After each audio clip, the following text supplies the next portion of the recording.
Sir आप थोड़ा leg splits कर, थोड़ा स्प्लिट कर, या थोड़ा लेग सर, या perfect sir. Ready sir? Roll, rolling action. तुम लोगों की तैयारी हो गई?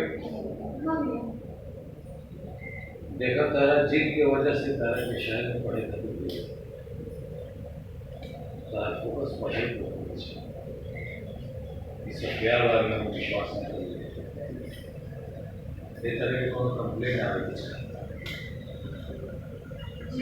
सर वन मोर, कुछ अच्छे से लेते आओ और अच्छे से। हाँ मतलब वो थोड़ा पैनिंग रहता है।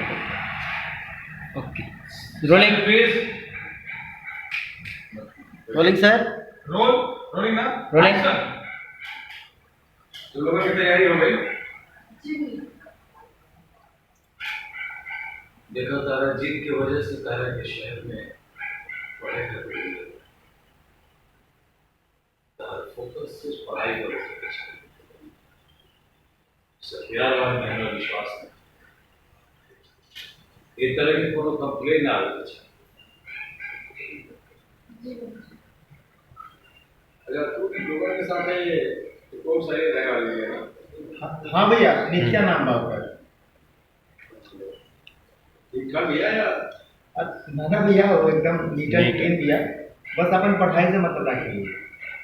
ठीक बात तो निकला के मतलब जाएंगे तो टाइम लगेगा। चल चलेगा, चलो चलिए। Okay continue. Okay sir. हाँ एंड और एक बार एंड में फादर का रिएक्शन वो जा रहा है ना सर? रवि सर ఆవిడ అలా పాస్ అయిపోతే ఆయన చిన్న ఫీల్ అవుతుంది రిజ్యూమ్ రెడీ सर? तो ये सहेली आप भी जाना, भाई लाइफ बोल के जाना। हाँ सर आप एक्शन में आप थोड़ा आगे गए ना सर? थोड़ा आगे गए सर आप जाने जाने का। सर आप नहीं, आप थोड़ा टर्न निकल जाओ। हाँ जाने का।